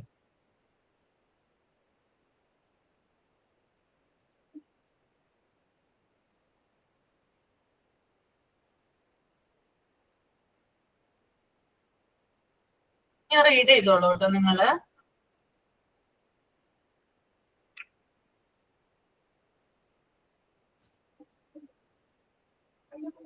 Read ചെയ്തതിനു ശേഷം തമ്പ് ചെയ്യാം.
വായിച്ചു കഴിഞ്ഞെങ്കിൽ തമ്പ് ചെയ്യാം കേട്ടോ.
കഴിഞ്ഞതാ മിസ്സേ. കഴിഞ്ഞു. എന്താ മനസ്സിലായത് നിത്യക്ക്? ഫസ്റ്റ് പാരഗ്രാഫ് മാത്രം. ജനറലി തൊട്ടാണോ മിസ്? ആ Generally, one of the standard teacher is given power by the school to have control over the day-to-day transaction of the school. That does not mean that the other teachers should define themselves within the classroom level without taking part in any of the school work. സാധാരണയായിട്ട് സ്കൂളിലെ ദിവസം തോറുമുള്ള കാര്യങ്ങളൊക്കെ നോക്കാനായിട്ട് ടീച്ചേഴ്സിനെ ചുമതലപ്പെടുത്തിയിട്ടുണ്ട് എന്ന് കരുതി മറ്റ് teachers ഇതിലൊന്നും പങ്കെടുക്കാണ്ട് class റൂമിൽ മാത്രം ഒതുങ്ങിയിരിക്കണം എന്നുള്ളതല്ല എന്നുള്ളത്. അതായത് കോമൺ ആയിട്ട്, അതായത് ജനറൽ ആയിട്ട് സ്റ്റാൻഡേർഡ് ടീച്ചേഴ്സിനാണ് സ്കൂളിലെ എല്ലാ കാര്യങ്ങളും കൺട്രോൾ ചെയ്യാനും ഡേ ടു ഡേ ട്രാൻസാക്ഷൻ നടത്താനുള്ള ഒരു അധികാരം, പവർ ഉള്ളത്. സ്റ്റാൻഡേർഡ് ടീച്ചേഴ്സ് എന്നൊക്കെ പറയുന്നത് ഹെഡ് ഓഫ് ദി ഡിപ്പാർട്ട്മെന്റിന് അല്ലെങ്കിൽ സ്കൂൾ ഹെഡിനൊക്കെ തുല്യമായിട്ട് വരുന്നവരാണ്, അത്തരത്തിലുള്ള പദവികളിൽ ഇരിക്കുന്നവരാണ്. അപ്പോ ആ സ്റ്റാൻഡേർഡ് ടീച്ചേഴ്സ് എന്ന് പറയുമ്പോൾ അവരെന്ന് പറയുന്നത് സ്കൂളിന്റെ എല്ലാ കാര്യങ്ങളും, അതായത് സ്കൂളിന്റെ ഡേ ടു ഡേ ട്രാൻസാക്ഷൻ, ദൈനംദിന പ്രവർത്തനങ്ങൾ ഉൾപ്പെടെയുള്ള എല്ലാ കാര്യങ്ങളും നിയന്ത്രിക്കുന്നതും അതിന് സൂപ്പർവിഷൻ കൊടുക്കുന്നതും ഒക്കെ സ്റ്റാൻഡേർഡ് ടീച്ചേഴ്സ് ആണ്. പക്ഷേ അതുകൊണ്ട് മാത്രം എന്താകുന്നില്ല, അതായത് മറ്റ് ടീച്ചേഴ്സിന് യാതൊരുവിധ ജോലിയും ഇല്ലെന്ന് കരുതാനായിട്ട് പാടില്ല, അല്ലെങ്കിൽ അവരത് ചെയ്യാതിരിക്കരുത്. എല്ലാ കാര്യങ്ങളും സ്കൂൾ ഹെഡ് ചെയ്യണം അല്ലെങ്കിൽ സ്റ്റാൻഡേർഡ് ആയിട്ടുള്ള ടീച്ചേഴ്സ് ചെയ്യണം എന്ന് വിചാരിച്ച് മറ്റ് ടീച്ചേഴ്സ് എന്ത് ചെയ്യാൻ പാടില്ല, അതിൽ നിന്ന് മാറിപ്പോകാനായിട്ട് പാടില്ല. അപ്പൊ അവർക്ക് എന്ത് ചെയ്യണം, അതായത് സ്കൂൾ വർക്കിൽ, അതായത് സ്കൂളിന്റെ ഡേ ടു ഡേ ആക്ടിവിറ്റീസിൽ അവരുടേതായിട്ടുള്ള കോൺട്രിബ്യൂഷൻസ് എല്ലാവരും തന്നെ ചെയ്യേണ്ടതാണ്. എല്ലാവർക്കും ഓരോരോ ജോലികൾ ഉണ്ടാകും, അത് ഡിവൈഡ് ചെയ്ത് കൊടുക്കണം, അതിനനുസരിച്ച് അവർ ജോലികൾ തീർക്കണം. സ്കൂൾ ഹെഡാണ് എല്ലാ കാര്യങ്ങളും നിയന്ത്രിക്കുന്നതെന്ന് കരുതി അവരുടെ തലയിൽ തന്നെ എല്ലാ കാര്യങ്ങളും കൊണ്ടുചെന്ന് വെക്കാനായിട്ട് പാടില്ല. മറിച്ച് അവരെ ഒന്ന് ഹെൽപ്പ് ചെയ്യുക, അവരെ വേണ്ട രീതിയിൽ സഹായിക്കുകയാണ് മറ്റ് ടീച്ചേഴ്സ് ചെയ്യേണ്ടത്. അപ്പൊ അവർക്ക് ജോലി ഇല്ലാതെ മാറിയിരിക്കാനായിട്ട് പാടില്ല, അവർക്കും അവരുടേതായിട്ടുള്ള ജോലികൾ ചെയ്യാവുന്നതാണെന്നാണ് ആ പാരഗ്രാഫിൽ നിന്ന് മീൻ ചെയ്യുന്നത് കേട്ടോ. ക്ലിയർ ആണോ? ഓ, അതുപോലെ തന്നെ രണ്ടാമത്തെ ഒരു ചെറിയ കാര്യമാണ്. പിന്നെ മൂന്നാമത്തേതും ഒരു പാരഗ്രാഫ് ഉണ്ട്. ശ്രുതി നാരായണൻ ഒന്ന് റീഡ് ചെയ്യാമോ? എവറി ടീച്ചറും അതുപോലെ തന്നെ ഷെയറിംഗ് ഓഫ് ദ വർക്ക്, ആ പാരഗ്രാഫും തൊട്ടടുത്ത 2 പാരഗ്രാഫുകൾ. ശ്രുതി വായിക്കാം മാം. Every teacher should share the work of the school management and make it as a teamwork. The sharing of the work can be assessed by the management or by the voluntary interest among the teachers. When a school is running with a good name, everyone takes the credit of saying it's my school. So everyone should work the feeling our school. Most teachers are appointed for a class or for a subject. So the first main duty of the teacher is to carry out of the class. That is known as a classroom management. Okay, മതി മതി, അത്രയും ഒന്ന് explain ചെയ്യാമോ? Explain ചെയ്യാം. ഇതില് ഓരോ ടീച്ചേഴ്സും അവരവരുടെ വർക്ക് ഒന്ന് വോളണ്ടറി ആയിട്ട് നമുക്ക് എടുത്ത് ചെയ്യാം, അല്ലെങ്കിൽ അവര് ഈ ടീച്ചേഴ്സ് ഇന്ന ഡ്യൂട്ടി ചെയ്യും പറഞ്ഞാൽ അസൈൻ ചെയ്തിട്ട് ചെയ്യുമ്പോൾ അവർക്ക് ആ ഡ്യൂട്ടി കറക്റ്റ് ആയിട്ട് ചെയ്തു പോകുമ്പോൾ അതൊരു ടീം വർക്ക് ആയിട്ട് സ്കൂളിലെ എല്ലാ വർക്ക്സും പ്രോപ്പറായി നടക്കും. അതേപോലെ ഇത് നമ്മുടെ സ്കൂളാണ് എന്നുള്ള ഒരു ഇതില് എല്ലാ വർക്ക്സും ഇപ്പൊ നമ്മൾ എവിടെയെങ്കിലും എന്തെങ്കിലും കണ്ടു, കുട്ടികൾ എവിടെയെങ്കിലും നിൽക്കണതോ അല്ലെങ്കിൽ എന്തെങ്കിലും ഒരു വർക്ക്സ് അവർ ചെയ്തിട്ടില്ലെങ്കിൽ അവരത് ഓൺലി വോളണ്ടറിലി അത് ചെയ്യിപ്പിക്കാനും എല്ലാവരും പ്രോപ്പർലി ഹാൻഡിൽ ചെയ്യാനൊക്കെ അവർക്ക് വന്നിട്ട് ചെയ്യാമെന്നാണ് മാം അതിൽ പറഞ്ഞിരിക്കുന്നത്. അതും അല്ലാണ്ട് അവർ ക്യാരി ചെയ്യുന്ന സബ്ജക്ട്സും അവർ പ്രോപ്പറായിട്ട് ഇതിന്റെ എല്ലാം അപ്പാർട്ട് ഫ്രം ദിസ് അവരെല്ലാം ഇന്നും ചെയ്യും വേണം. ഇതാണ് class room management, duty of the teachers in class room management എന്ന് പറയുന്നത്. അതായത് എല്ലാ ടീച്ചർമാരും വർക്കുകൾ ഷെയർ ചെയ്യണം എന്നാണ് പറയുന്നത്. ജോലി ഒരാൾക്ക് മാത്രമായിട്ട് കൊടുക്കാനായിട്ട് പാടില്ല, മറിച്ച് എല്ലാ ടീച്ചേഴ്സിനും അവരുടെ ഇൻട്രസ്റ്റ് അനുസരിച്ച് എന്ത് ചെയ്യാം, ജോലികൾ ഷെയർ ചെയ്ത് കൊടുക്കാം. അതുപോലെ തന്നെ ഈ ഒരു സ്കൂൾ മാനേജ്മെന്റ് അല്ലെങ്കിൽ ഇത്തരത്തിൽ അവർ ജോലികൾ ചെയ്യുമ്പോൾ അതൊരു ടീം വർക്ക് ആയിട്ട് ചെയ്യണം. അതായത് എല്ലാവരും കൂടി കോർഡിനേഷൻ ചെയ്ത് അല്ലെങ്കിൽ എല്ലാവരും കൂടി സഹകരിച്ച് വേണം ഇത്തരത്തിലുള്ള ജോലികൾ ചെയ്തു തീർക്കാൻ. ഓക്കെ, അതുപോലെ തന്നെ ജോലികൾ, അതായത് വർക്കുകൾ എന്ന് പറയുമ്പോൾ ഈ ഒരു ടീച്ചേഴ്സിന്റെ ഇൻട്രസ്റ്റ് അനുസരിച്ച് എന്ത് ചെയ്യാം, നമുക്ക് ഡിവൈഡ് ചെയ്ത് കൊടുക്കാവുന്നതാണ്. അതുപോലെ തന്നെ ഇത്തരത്തില് കോർഡിനേഷനോട് കൂടി വർക്ക് ചെയ്യുമ്പോൾ സ്കൂളിനൊരു ഗുഡ് നെയിം ഉണ്ടാകുന്നതാണ്. ഓക്കെ, അപ്പൊ നല്ലൊരു പേര് സ്കൂളിൽ ഉണ്ടാകുമ്പോൾ അതിലെല്ലാവർക്കും തന്നെ എന്ത് ചെയ്യാം, അഭിമാനിക്കുക അല്ലെ. ഒരു സ്ഥാപനം പ്രവർത്തിക്കുമ്പോൾ ആ സ്ഥാപനത്തിന് നല്ല രീതിയിൽ ഉയർച്ച ഉണ്ടാവുകയാണെങ്കിൽ അവിടെയുള്ള സ്റ്റാഫുകൾക്ക് എന്ത് ചെയ്യാം, അത് ഞങ്ങളുടെ സ്കൂളാണ് അല്ലെങ്കിൽ ഞങ്ങളുടെ സ്ഥാപനമാണെന്ന് അഭിമാനത്തോടെ പറയാനായിട്ട് സാധിക്കും അല്ലെ. നമുക്ക് എല്ലാവർക്കും അഭിമാനമാണ് ഉണ്ടാവുക അല്ലെ. നിങ്ങളിപ്പോ ഒരു സ്കൂളിൽ ജോലിക്ക് കയറി എന്ന് വിചാരിക്കുക, നിങ്ങൾ ചെന്ന് കഴിഞ്ഞ് കുറച്ച് നാള് കഴിഞ്ഞപ്പോ ആ സ്കൂളിൽ നല്ല രീതിയിൽ പ്രവർത്തിക്കാൻ ആരംഭിച്ചു, അതായത് ധാരാളം അവാർഡുകളും അച്ചീവ്മെന്റുകളും ഒക്കെ ആ സ്കൂളിൽ കിട്ടി അല്ലെ. അപ്പൊ നിങ്ങൾക്ക് എന്താ തോന്നുക, അഭിമാനം തോന്നില്ലേ? തോന്നും അല്ലെ. അതായത് അത്തരത്തില് ആ ഒരു മൊമെന്റിൽ അല്ലെങ്കിൽ ആ ഒരു നിമിഷത്തില് എല്ലാവരും കൂടി പറയും എന്താണ്, ഇറ്റ് ഈസ് മൈ സ്കൂൾ, ഇത് എന്റെ സ്കൂളാണ്, അല്ലെങ്കിൽ എന്റെ സ്ഥാപനമാണ് എന്നുള്ളൊരു എന്താ പറയാ, അങ്ങനെ ഒരു ടോക്ക് അവിടെ ഉണ്ടാവുകയും അതുപോലെ തന്നെ എല്ലാവരും വർക്ക് ചെയ്യും. അതായത് നമ്മുടെ സ്കൂൾ അല്ലെങ്കിൽ എന്റെ സ്കൂള് ആ ഒരു ഫീലിന് വേണ്ടിയിട്ട് എല്ലാവരും നല്ല രീതിയിൽ വർക്ക് ചെയ്യുന്നതും ആയിരിക്കും. ഓക്കെ, പിന്നെ അതുപോലെ തന്നെ മോസ്റ്റ് ഓഫ് ദി ടീച്ചേഴ്സ്, അതായത് ഭൂരിഭാഗം ടീച്ചേഴ്സിനെയും അപ്പോയിന്റ് ചെയ്യുന്നത് ഒരു ക്ലാസ്സിലേക്കോ അല്ലെങ്കിൽ ഒരു സബ്ജക്റ്റിലേക്കോ ആയിരിക്കും അല്ലെ. ഇപ്പൊ നിങ്ങൾക്ക് തന്നെ അറിയാം, അതായത് ചില ടീച്ചേഴ്സ് എന്ന് പറയുന്നത് അവർക്ക് ചില ക്ലാസ്സുകൾ കൊടുക്കും അല്ലെ. അതായത് ക്ലാസ് ടീച്ചർ ആയിട്ട് അവർ അപ്പോയിന്റ് ചെയ്യും. ഇനി മറ്റു ചില ടീച്ചേഴ്സ് ഉണ്ട്, അവര് ചിലപ്പോൾ ഒരു സബ്ജക്റ്റ് ആയിരിക്കും അവരെടുക്കുക. അപ്പൊ നമുക്കറിയാം ലാംഗ്വേജസ് ഒക്കെ എടുക്കുന്ന ടീച്ചേഴ്സ് ആണെങ്കിൽ ഇപ്പൊ മലയാളം, ഇംഗ്ലീഷ്, ഉറുദു അല്ലെങ്കിൽ അറബി അങ്ങനെ പഠിപ്പിക്കുന്ന അല്ലെങ്കിൽ അത്തരത്തിലുള്ള ടീച്ചേഴ്സ് ഉണ്ട്. അപ്പൊ അവർക്ക് ആ ഒരു സബ്ജക്റ്റ് മാത്രമായിരിക്കും കൊടുക്കുക. അവർ ആ സബ്ജക്റ്റുകൾ എല്ലാ ക്ലാസ്സുകളിലും പഠിപ്പിക്കാനായിട്ട് ചെല്ലണം. അങ്ങനെയല്ലേ? കണ്ടിട്ടില്ലേ നിങ്ങൾ അങ്ങനത്തെ ടീച്ചേഴ്സിനെ? ക്ലാസ് ടീച്ചേഴ്സ് അല്ലാതെ ചില സബ്ജക്റ്റ് മാത്രം എടുക്കുന്ന ടീച്ചേഴ്സും ഉണ്ട് നമ്മുടെ കൂട്ടത്തിൽ അല്ലെ. അപ്പോ അവരുടെ ഫസ്റ്റ് മെയിൻ ഡ്യൂട്ടി, ടീച്ചേഴ്സ് എന്ന് പറയുമ്പോൾ അവരുടെ ഫസ്റ്റ് മെയിൻ ഡ്യൂട്ടി എന്ന് പറയുന്നത് ക്യാരി ഔട്ട് ക്ലാസ് ആണ്. അതായത് ക്ലാസ്സുകൾ എടുക്കുക എന്നുള്ളതാണ് അവരുടെ ഫസ്റ്റ് ഡ്യൂട്ടി. ഇതിനെ പറയുന്നതാണ് ക്ലാസ് റൂം മാനേജ്മെന്റ്. ഓക്കെ, മനസ്സിലായല്ലോ? ഓക്കെ അല്ലേ?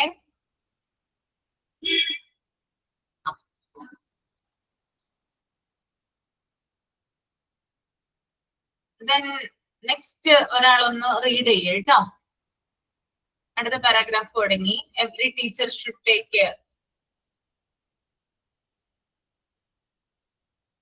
ആരാണ് റീഡ് ചെയ്യുക? അഞ്ചു റീഡ് ചെയ്യാമോ? Yes ma'am. എവറി ടീച്ചർ, ഒരു minute. ക്ലാസ്സാ. Every teacher should take care to maintaining discipline everywhere, even when she is walking on the footpath. If she happens happens to see the students making quarrels, threatening others, speaking rubbish, she can call them and after making minimum enquiries dispose of them with or without punishment. അതായത് അതായത് എല്ലാ അധ്യാപികയും എല്ലായിടത്തും അച്ചടക്കം പാലിക്കാൻ ശ്രദ്ധിക്കണം. അവർ ഫുട്പാത്തിലൂടെ നടക്കുമ്പോൾ പോലും, അതേപോലെ തന്നെ എവിടെയെങ്കിലും വെച്ച് അവർ വഴക്കൂടുമ്പോഴാണെങ്കിലും, മറ്റുള്ള കുട്ടികളുമായി ഭീഷണിപ്പെടുത്തുമ്പോഴാണെങ്കിലും, എന്തെങ്കിലും റബ്ബിഷ് അങ്ങനെ എന്തെങ്കിലും പറയുകയാണെങ്കിലൊക്കെ അവരെ വിളിച്ചിട്ട് പിന്നെ ഒരു എൻക്വയറി നടത്തുക, ചെറിയ രീതിയിൽ എൻക്വയറി നടത്തിയിട്ട് ശിക്ഷിക്കുകയോ ശിക്ഷിക്കാതിരിക്കുകയോ ചെയ്യാം. ഓക്കെ, അതായത് എല്ലാ ടീച്ചേഴ്സിന്റെയും ഒരു ഡ്യൂട്ടി എന്ന് പറയുന്നത് ഡിസിപ്ലിൻ പാലിക്കുക എന്നുള്ളതാണ്. അതായത് അച്ചടക്കം കീപ്പ് ചെയ്യുക, കുട്ടികളിൽ അച്ചടക്കശീലം വളർത്തുക എന്നുള്ളത് എല്ലാ ടീച്ചർമാർക്കും കൊടുക്കുന്ന, അല്ലെങ്കിൽ അവർ ചെയ്യേണ്ട ഒരു ഡ്യൂട്ടിയാണ്. ആ ഡ്യൂട്ടിയിൽ പെടുന്ന ചില കാര്യങ്ങളുണ്ട്. അതായത് ഇപ്പൊ നമ്മള് ലംബെല്ലൊക്കെ അടിച്ചു കഴിഞ്ഞാൽ സ്കൂൾ വിട്ട് കഴിയുമ്പോൾ ഒരുമിച്ചായിരിക്കും പുറത്തേക്ക് ഇറങ്ങുക അല്ലെ. അതിനകത്ത് ടീച്ചേഴ്സ് ഉണ്ടാകും, സ്റ്റുഡൻസ് ഉണ്ടാവും അല്ലെ. ഞാൻ നേരത്തെ പറഞ്ഞ പോലെ തന്നെ, ഫസ്റ്റ് ക്ലാസ്സിൽ പറഞ്ഞതുപോലെ തന്നെ, KG ടീച്ചേഴ്സിന് ചിലപ്പോൾ സ്കൂൾ ബെല്ല് അടിച്ച് കഴിഞ്ഞ ഉടനെ തന്നെ ചിലപ്പോൾ പോകാനായിട്ട് പറ്റിയെന്ന് വരില്ല. കാരണം അവസാനത്തെ കുട്ടിയും പോയി കഴിഞ്ഞിട്ടാണ് എന്ത് ചെയ്യുക, അവര് പോവുക, വീട്ടിലേക്ക് പോവുക. പക്ഷെ സ്റ്റാൻഡേർഡ് ആയിട്ടുള്ള ടീച്ചേഴ്സ് അല്ലെങ്കിൽ ഉയർന്ന ക്ലാസ്സുകളിൽ പഠിക്കുന്ന ടീച്ചേഴ്സിന് അങ്ങനെയല്ല. അവർക്ക് സ്കൂൾ ബെല്ല് അടിക്കുന്ന സമയത്ത് കുട്ടികളോടൊപ്പം തന്നെ എന്ത് ചെയ്യാം, പുറത്തേക്ക് വരാം. കറക്റ്റ് ആണോ പറഞ്ഞത്? അങ്ങനെ കണ്ടിട്ടുണ്ടോ കുട്ടികളുടെ കൂടെ ഇറങ്ങി വരുന്ന ടീച്ചേഴ്സിനെ? കണ്ടിട്ടുണ്ടോ വൈകുന്നേരങ്ങളില്? കണ്ടിട്ടുണ്ട് അല്ലെ. അപ്പൊ പുറത്തു വരാം. അപ്പൊ ഇങ്ങനെ പുറത്തു വരുമ്പോൾ, അതായത് ഈ എന്താ പറയാ, കുട്ടികൾ ഒരു ഭാഗത്ത് നടക്കുന്നു, ടീച്ചേഴ്സ് ഒരു ഭാഗത്ത് നടക്കുന്നു, അങ്ങനെ ഫുട്പാത്തിലൂടെ നടന്നു പോകുമ്പോൾ ചില സ്റ്റുഡൻസ് ചില വാക്ക് തർക്കങ്ങളിൽ ഏർപ്പെടുന്നത് കാണാനായിട്ട് സാധിക്കും അല്ലെ. സ്കൂളൊക്കെ വിട്ടുന്ന വഴിയാണെങ്കിൽ അന്യോന്യം എന്തെങ്കിലുമൊക്കെ ചീത്ത വിളിക്കുന്നതോ അങ്ങനെ ചില വഴക്കുകളോ കാര്യങ്ങളോ ഒക്കെ കാണാനായിട്ട് സാധിക്കും. അതുപോലെ തന്നെ മറ്റുള്ളവരെ ഭീഷണിപ്പെടുത്തുന്നത്, അപ്പൊ കുട്ടികൾ തന്നെ പരസ്പരം ഇങ്ങനെ ഭീഷണി വാക്കുകൾ, ത്രെട്ടനിങ് ആയിട്ട് ഉള്ള കാര്യങ്ങൾ ചെയ്യുന്നത് കാണാനായിട്ട് സാധിക്കും. പിന്നെ സ്പീക്കിംഗ് റബ്ബിഷ്, മോശം ചില വേർഡ്സുകൾ ഉപയോഗിക്കുന്നതായിട്ട് കാണാനായിട്ട് സാധിക്കും. ഇങ്ങനെയുള്ള കാര്യങ്ങളൊക്കെ കാണുവാണെങ്കിൽ അത് മൈൻഡ് ചെയ്യാതെ ഒരിക്കലും ടീച്ചേഴ്സ് പോകാനായിട്ട് പാടില്ല. ഇമ്മീഡിയറ്റ് ആയിട്ട് എന്ത് ചെയ്യണം, ടീച്ചർ ഇത് കണ്ടു കഴിഞ്ഞാല് കുട്ടികളെ ആ സ്ഥലത്തേക്ക്, അതായത് ടീച്ചർ നിൽക്കുന്ന സ്ഥലത്തേക്ക് വിളിപ്പിച്ചിട്ട് ഒരു മിനിമം എൻക്വയറി എങ്കിലും നടത്തിയിരിക്കണം. നിങ്ങൾ എന്തിനു വേണ്ടിയിട്ടാണ് വഴക്ക് കൂടുന്നത്, എന്തിനു വേണ്ടിയിട്ടാണ് നിങ്ങൾ ഇപ്പൊ ബാഡ് വേർഡ്സ് ഒക്കെ പറഞ്ഞത്, അങ്ങനെയുള്ള കാര്യങ്ങൾ, എന്താണ് നിങ്ങളുടെ പ്രശ്നമെന്ന് ഒരു മിനിമം ആയിട്ടുള്ള ഒരു എൻക്വയറി നടത്തണം. അതിനുശേഷം വേണമെങ്കിൽ ഒരു ചെറിയ പണിഷ്മെന്റ് കൊടുക്കാം, അല്ലെങ്കിൽ പണിഷ്മെന്റ് കൊടുക്കാതെ അവരെ അഡ്വൈസ് ചെയ്ത് വിടാം അല്ലെ, ഉപദേശം കൊടുത്തും അവരെ വിടാം. ഓക്കെ, അപ്പൊ ഇതിനകത്ത് പ്രധാനമായിട്ടും ശ്രദ്ധിക്കേണ്ട ഒരു കാര്യം എന്ന് പറഞ്ഞാല്, ഒരിക്കലും പബ്ലിക്കിന് മുന്നിൽ വെച്ചിട്ട് ഭയങ്കരമായിട്ട് ഇൻസൾട്ടിങ് ആകുന്ന രീതിയിൽ കുട്ടികളോട് ടീച്ചർ ബിഹേവ് ചെയ്യാനായിട്ട് പാടില്ല. ഇത്തരത്തില് ഇപ്പൊ ഒരു കുട്ടി വഴക്ക് കൂടുവാണ്, അല്ലെങ്കിൽ മോശം വാക്കുകൾ അന്വേഷിക്കാൻ അല്ലെങ്കിൽ പരസ്പരം സംസാരിക്കുന്നത് ടീച്ചർ കണ്ടു കഴിഞ്ഞാൽ ഉടനെ തന്നെ, ഒരു പൊതു സ്ഥലമാണ് അല്ലെ കോമ്പൗണ്ടിന് പുറത്തെന്ന് പറയുമ്പോൾ, അപ്പൊ അവിടെ മറ്റ് സ്റ്റുഡൻസ് ഉണ്ടാവാം, അതുപോലെ തന്നെ ധാരാളം വേറെ ആളുകൾ അതിലേക്കൂടി പോകുന്നുണ്ടാകാം. അപ്പൊ ഇവരുടെയൊക്കെ മുമ്പിൽ വെച്ചിട്ട് ഭയങ്കരമായിട്ടുള്ള ഇൻസൾട്ടിങ് ആയിട്ടുള്ള രീതിയിൽ എന്ത് ചെയ്യാൻ പാടില്ല, കുട്ടികളോട് ടീച്ചർ ബിഹേവ് ചെയ്യാൻ പാടുള്ളതല്ല. മറിച്ച് അവരെ അതായത് അവരെ വിളിച്ച് ടീച്ചറിന്റെ അടുത്ത് നിർത്തിയിട്ട് എന്താണ് പതുക്കെ ചോദിച്ചു മനസ്സിലാക്കുക, എന്താണ് നിങ്ങൾ വഴക്ക് കൂടാനുള്ള കാരണം. അവരെന്തെങ്കിലും തെറ്റുകൾ ചെയ്തിട്ടുണ്ടെങ്കിൽ വേണമെങ്കിൽ എന്തെങ്കിലും ഒരു പണിഷ്മെന്റ് കൊടുക്കാം, അല്ലെങ്കിൽ പണിഷ്മെന്റ് കൊടുക്കാതെ അഡ്വൈസ് ചെയ്ത് വിടാം. അപ്പൊ ഒരിക്കലും ഇൻസൾട്ടിങ് ആകുന്ന രീതിയിൽ കുട്ടികളോട് ഇത് കണ്ടു കഴിഞ്ഞാൽ ബിഹേവ് ചെയ്യാൻ പാടില്ല. എന്തുകൊണ്ടാണ് അങ്ങനെ പറയുന്നത്, ഇൻസൾട്ട് ചെയ്യാൻ പാടില്ലെന്ന് പറയുന്നേ? ഒരു പബ്ലിക് പ്ലേസിൽ വെച്ചിട്ട് എന്തുകൊണ്ടായിരിക്കും? ഒന്ന് ആലോചിച്ച് നോക്കിയേ. മറ്റുള്ളവർ കാണുമ്പോൾ അവർക്കതൊരു നാണക്കേടായിട്ട് മാറുമല്ലോ. നാണക്കേടായിട്ട് മാറും. ഓക്കെ, അപ്പൊ കുട്ടികളിൽ എന്താ ഉണ്ടാവുക? പിന്നെ കുട്ടികൾക്ക് ടീച്ചറിനോടായിരിക്കും ദേഷ്യം. പിന്നെ അവരത് പിന്നെ ഒരിക്കലും മറക്കില്ല. ആ വഴക്ക് പറഞ്ഞത് മനസ്സിൽ തട്ടും. വഴക്ക് പറഞ്ഞത് മറക്കില്ല. ഓക്കെ, പിന്നെ മാം ഇങ്ങനെയുള്ള ഇൻസൾട്ട് കാരണം സൂയിസൈഡ് വരെ നടക്കുന്നുണ്ട്. അല്ലേ? ഓക്കെ.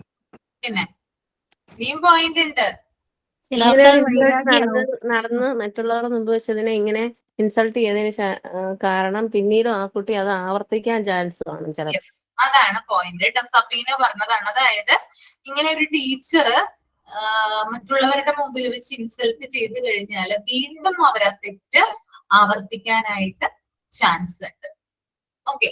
അപ്പൊ നേരത്തെ നിത്യ പറഞ്ഞ പോലെ നാണക്കേട് ഉണ്ടാകും, അതുപോലെ തന്നെ എന്താണ് സൂസൈഡ് അറ്റംപ്റ്റിനുള്ള ചാൻസ്, അതൊക്കെ ഉണ്ടാകുമെങ്കിൽ കൂടിയും കൂടുതലായിട്ട് ഉണ്ടാകുന്ന ഒരു ടെൻഡൻസി എന്ന് പറഞ്ഞാൽ ആ തെറ്റ് അവർ വീണ്ടും ആവർത്തിക്കും.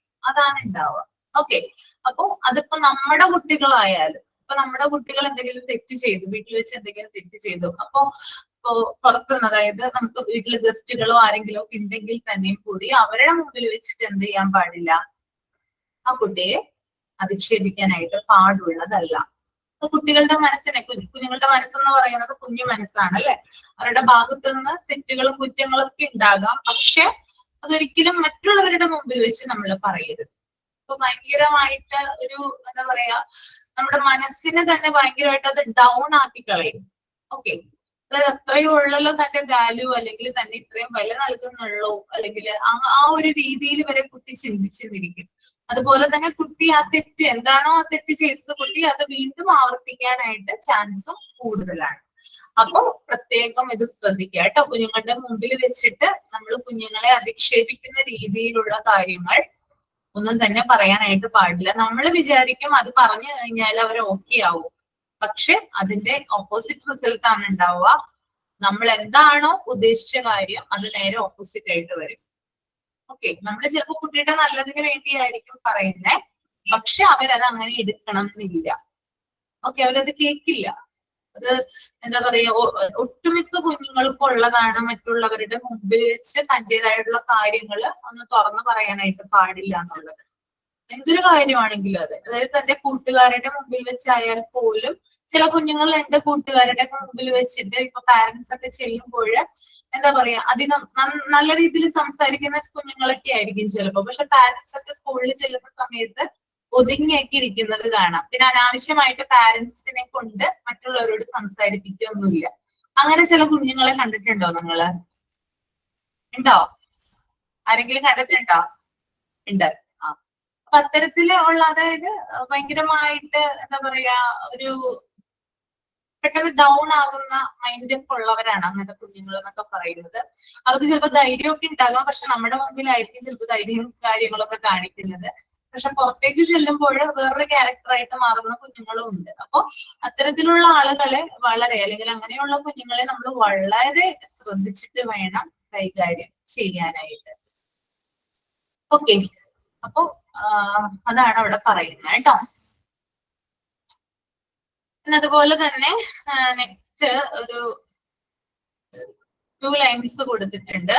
When she see a collective of the students standing before the tap or before any rooms, somewhere she should order them to form a queue എന്നാണ് കേട്ടോ. ക്യൂനല്ല, ക്യൂ ആണ് കേട്ടോ. നിര എന്നൊക്കെ പറയില്ലേ, വരി വരി. ക്യൂ എന്നാണ്. ഓക്കെ. അതായത് നമ്മള് സ്കൂളിൽ ചെല്ലുമ്പോൾ കാണുന്ന ഒരു കാഴ്ചയാണ്, സ്കൂളിൽ തന്നെ വെള്ളം കുടിക്കുന്ന സ്ഥലങ്ങളൊക്കെ ഉണ്ട് അല്ലെ. ചിലപ്പോ ടാപ്പ് അടിക്കാം, അല്ലെങ്കിൽ മറ്റു പല സംവിധാനങ്ങളും ഉണ്ടാവാം അല്ലെ. അപ്പൊ അവിടെ എന്ത് ചെയ്യാറുണ്ട്, കുഞ്ഞുങ്ങൾ കൂട്ടം കൂടി നിൽക്കാറുണ്ട്. കണ്ടിട്ടുണ്ടോ? ഇന്റർവെൽ ആകുന്ന സമയത്തൊക്കെ കൂട്ടം കൂടി അവിടെ വർത്താനം പറഞ്ഞിട്ടാണ് വെള്ളമൊക്കെ കുടിക്കുക. അപ്പൊ ഭയങ്കര ബഹളങ്ങളും കാര്യങ്ങളൊക്കെ ഉണ്ടാകും.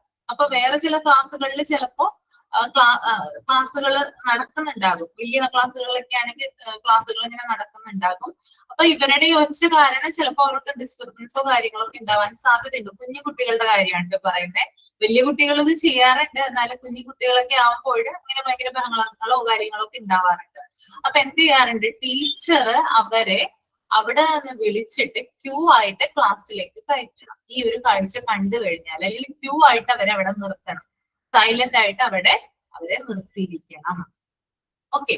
അപ്പൊ അതാണ് അവിടെ പറയുന്നത്. ഓക്കെ. നെക്സ്റ്റ് പാരഗ്രാഫ് ഒരാൾ വായിച്ചു ഒന്ന്. മൃദുല വായിക്കൂ. ഈവൺ വെൻ തുടങ്ങിയിട്ട്.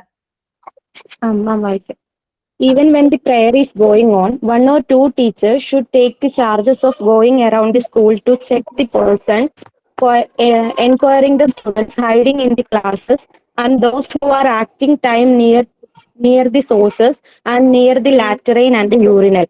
These practice they should do even while the function and meeting are going on. മാം, ഈ പ്രയർ കോമൺ പ്രയർ ഒക്കെ നടക്കുന്ന സമയത്ത് ബാത്റൂമിലും ക്ലാസ്സിലും ഒക്കെ ഒളിച്ചിരിക്കുന്ന കുട്ടികളെ കൈയോടെ പിടിച്ചുകൊണ്ട് വന്നിട്ട് പ്രയറിൽ നിർത്തിക്കുക, അവരെ പ്രയറിൽ പങ്കെടുപ്പിക്കുക.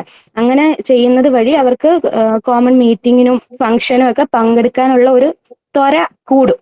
അതാണ് ഉദ്ദേശിക്കുന്നത് അല്ലെ?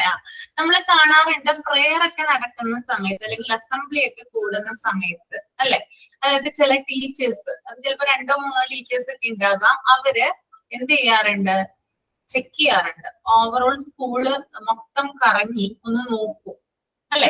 അതായത് കുട്ടികളെ അന്വേഷിക്കുകയാണ് ചെയ്യുന്നത്. ഈ അസംബ്ലി ഒക്കെ നടക്കുന്ന സമയത്താണെങ്കിൽ ചില കുട്ടികൾക്ക് അതിനകത്ത് പാർട്ടിസിപ്പേറ്റ് ചെയ്യാനായിട്ട് തീരെ ഇൻട്രസ്റ്റ് ഉണ്ടാവണമെന്നില്ല. അപ്പൊ കുട്ടികൾ പറയും എനിക്ക് വയറുവേദനയാണ്, തലവേദനയാണ്, എനിക്ക് വെയിൽ കൊള്ളാൻ വയ്യ, ചുമയാണ്, അങ്ങനെയൊക്കെ ഉള്ള കാര്യങ്ങൾ പറയാറുണ്ട്. അപ്പൊ ഇവരെന്ത് ചെയ്യും, അങ്ങനെ പറഞ്ഞിട്ട് രക്ഷപ്പെടും അല്ലെ. പിന്നെ അതുപോലെ തന്നെ ചില കുട്ടികൾ ആരും കാണാതെ, ടീച്ചേഴ്സ് ഒന്നും കാണാതെ ക്ലാസ്സിന്റെ ബെഞ്ചിന്റെ അടിയിലൊക്കെ ആയിട്ട് ഒളിച്ചിരിക്കുന്നത് കാണാം. അപ്പൊ അത്തരത്തിലുള്ള കുട്ടികളെ പിടിക്കുന്നതിന് വേണ്ടിയിട്ട് എന്ത് ചെയ്യാറുണ്ട്, ടീച്ചേഴ്സ് 2-3 ടീച്ചേഴ്സ് ആ സ്കൂള് മൊത്തം എന്ത് ചെയ്യാറുണ്ട്, ചെക്ക് ചെയ്യാറുണ്ട്.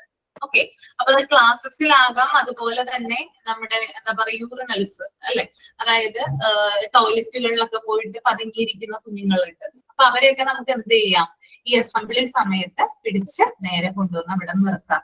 അപ്പൊ സ്കൂളിലെ അസംബ്ലി അല്ലെങ്കിൽ പ്രയർ എന്ന് പറയുന്നത് എല്ലാവരും തന്നെ പങ്കെടുക്കേണ്ട ഒന്നാണ് അല്ലെ. എല്ലാ സ്റ്റുഡൻസും എന്ത് ചെയ്യാറുണ്ട്, അതിനകത്ത് പാർട്ടിസിപ്പേറ്റ് ചെയ്യണം. അപ്പൊ സ്ഥിരമായിട്ട് ഇത്തരത്തിലുള്ള കാര്യങ്ങൾ പറയുന്ന കുട്ടികൾ എന്ത് ചെയ്യും, ടീച്ചേഴ്സ് പിടിക്കാറുണ്ട്.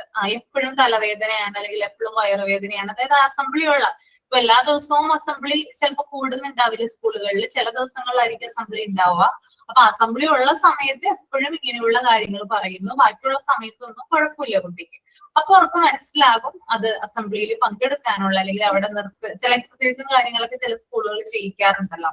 അപ്പൊ അങ്ങനെയുള്ള മടി കൊണ്ടാണെന്ന് അവർ വിചാരിച്ചിട്ട് അവർ ആ കുട്ടിയെ ഐഡന്റിഫൈ ചെയ്യാറുണ്ട്. അതുപോലെ തന്നെ ചില കുട്ടികൾ ഒന്നും പറയാതെ ആ സമയമാകുമ്പോൾ ബെഞ്ചിനടിയിൽ കയറി ഒളിച്ചിരിക്കും. അതുപോലെ ഇങ്ങനെയുള്ള ടോയ്ലറ്റിലൊക്കെ പോയിട്ട് അവിടെയുള്ള ആ ഭാഗത്തൊക്കെ പോയിട്ട് ഒളിച്ചു നിൽക്കാറുണ്ട്. ഓക്കെ, അപ്പൊ ഇത്തരത്തിലുള്ള കുട്ടികളെ ക്യാച്ച് ചെയ്യുന്നതിന് വേണ്ടിയിട്ടാണ് ഈ ടീച്ചേഴ്സ് എന്ത് ചെയ്യുന്നത്, ഓൾറൗണ്ട് മൂവ് ചെയ്യുന്നത് അവിടെ. ഓക്കെ, അപ്പൊ അതുപോലെ തന്നെ ഈ കുഞ്ഞുങ്ങൾ ഇത്തരത്തിലുള്ള കാര്യങ്ങള് ചെയ്യാതിരുന്നാൽ മാത്രമാണ് നമുക്ക് കുഞ്ഞുങ്ങളെ പ്രോഗ്രാംസ് അല്ലെങ്കിൽ പല പല മീറ്റിങ്ങിനൊക്കെ നമുക്ക് കുഞ്ഞുങ്ങളെ പങ്കെടുപ്പിക്കാനായിട്ട് സാധിക്കും. ഓക്കെ, ക്ലിയർ ആണോ ഇത്രയും പറഞ്ഞത്? ഓക്കെ അല്ലേ? നെക്സ്റ്റ് പാരഗ്രാഫ് ഹിന്ദു സുജേഷ് ഒന്ന് വായിക്കാമോ? Hindu Sujesh.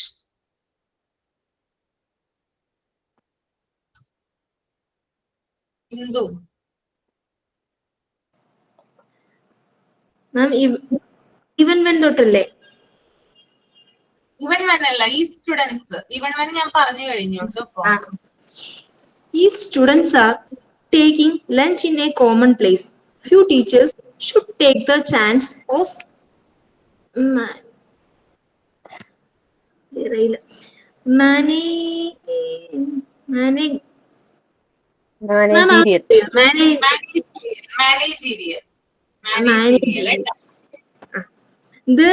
there they should impose discipline in the table manners, cleanliness, silence, etc. ബാക്കി കൂടെ വായിക്കട്ടെ? വേണ്ട, അത് മാത്രം മതി കേട്ടോ. അതായത് സ്റ്റുഡൻസ് എന്താണ് ഒരു കോമൺ പ്ലേസിൽ ഇരുന്ന് ലഞ്ച് കഴിക്കുവാണെങ്കിൽ ഓക്കെ, അവര് ചില ടേബിൾ മാനേഴ്സ് ഒക്കെ കീപ്പ് ചെയ്യണം എന്നാണ് പറയുന്നത്. അല്ലെങ്കിൽ ടീച്ചേഴ്സ് ഇപ്പൊ ചിലപ്പോ അവിടെ ചിലപ്പോ നിൽക്കുന്നുണ്ടാകും, ചില ടീച്ചേഴ്സ് അവരുടെ കൂടെ നിന്ന് തന്നെ വേറൊരു സ്ഥലത്തിരുന്ന് കഴിക്കാം. അല്ലെങ്കിൽ മറ്റു ചില ടീച്ചേഴ്സ് ഒക്കെ ആണെങ്കിൽ കുട്ടികൾ കഴിച്ചു കഴിഞ്ഞതിന് ശേഷമാണ് കഴിക്കുന്നത്. അപ്പോ ഇത്തരത്തിലുള്ള ടീച്ചേഴ്സ് എന്ത് ചെയ്യണം, ആ കുട്ടികള് ഭക്ഷണം കഴിക്കുന്നത്, ചില കുട്ടികളൊക്കെ ഭക്ഷണം കഴിച്ചിട്ട് വേസ്റ്റിൽ കൊണ്ടുവന്നിടാം അല്ലെ, ഭക്ഷണമൊക്കെ വേസ്റ്റ് ആക്കാനുള്ള ചാൻസ് ഉണ്ട്. അപ്പൊ അതൊക്കെ ശ്രദ്ധിക്കണം. അതുപോലെ തന്നെ ഇരിക്കുന്ന സ്ഥലം, അതായത് ഫുഡ് കഴിക്കാൻ ഇരിക്കുന്ന സ്ഥലം വളരെ ക്ലീൻ ആക്കിയിട്ട്, അതായത് ഫുഡ് കഴിഞ്ഞതിന് ശേഷം എന്തെങ്കിലും വേസ്റ്റുകളും കാര്യങ്ങളൊക്കെ ആ ഡെസ്കിൽ ഉള്ള ബെഞ്ചിൽ അങ്ങനെയുള്ള അവിടേക്ക് വരുന്നുണ്ടെങ്കിൽ അത് അവരെ എത്രയും പെട്ടെന്ന് അത് അവിടെ നിന്ന് എങ്ങനെയാണ് റിമൂവ് ചെയ്യേണ്ടത് അങ്ങനെയുള്ള കാര്യങ്ങളൊക്കെ പഠിപ്പിച്ചു കൊടുക്കേണ്ടതാണ്. അപ്പൊ മിനിമം ടേബിൾ മാനേഴ്സും അതുപോലെ ക്ലീൻലിനെസ്സും ഒക്കെ എന്ത് ചെയ്തിരിക്കണം, ടീച്ചേഴ്സ് കുട്ടികൾക്ക് പറഞ്ഞ് കൊടുക്കേണ്ടതാണ് കേട്ടോ. ഓക്കെ, ഇത്രയും കാര്യങ്ങളാണ് അതിനകത്ത് വരുന്നത്. ഇനി നമുക്ക് അടുത്ത പാരഗ്രാഫ് നെക്സ്റ്റ് ക്ലാസ്സിൽ എടുക്കാം. ഓക്കെ, ഇത്രയും കാര്യങ്ങൾ ഓക്കെ അല്ലേ? ഓക്കെ ആണ്. ഓക്കെ, അപ്പൊ നമുക്ക് സൈൻ ഔട്ട് ചെയ്യാം അല്ലെ? ആരാണ് സൈൻ ഔട്ട് ചെയ്യുന്നേ? ഓക്കെ, ഇന്ന് നമ്മൾ സ്കൂൾ മാനേജ് എന്ന ടോപ്പിക്കില് office maintenance, canvassing and prominence, discipline and maintenance, part in functioning and meeting, communication, financial assistance, ഇതിനെക്കുറിച്ച് മാം ഡെഫിനേഷൻസ് ക്ലിയർ ആയിട്ട് തന്നിട്ടുണ്ടായിരുന്നു. പിന്നെ ക്ലാസ് റൂം മാനേജ്മെന്റിനെ കുറിച്ച് ബ്രീഫായിട്ട് ഇന്ന് ക്ലാസ്സിൽ നമ്മൾ പഠിച്ചു. അതിൽ ഓരോ പാരഗ്രാഫ്സും എങ്ങനെയൊക്കെ ടീച്ചേഴ്സ് അവരുടെ വർക്ക് ടീമായിട്ട് വർക്ക് ചെയ്യണം എന്നുള്ളതൊക്കെ നമ്മൾ ക്ലാസ് റൂം മാനേജ്മെന്റിൽ ഇന്ന് പഠിച്ചു ma'am. Thank you ma'am. Okay, thank you. Next ക്ലാസ്സിൽ കാണാം കേട്ടോ. Okay, thank you. Thank you, ma'am. Thank you, ma'am. Thank you. Miss said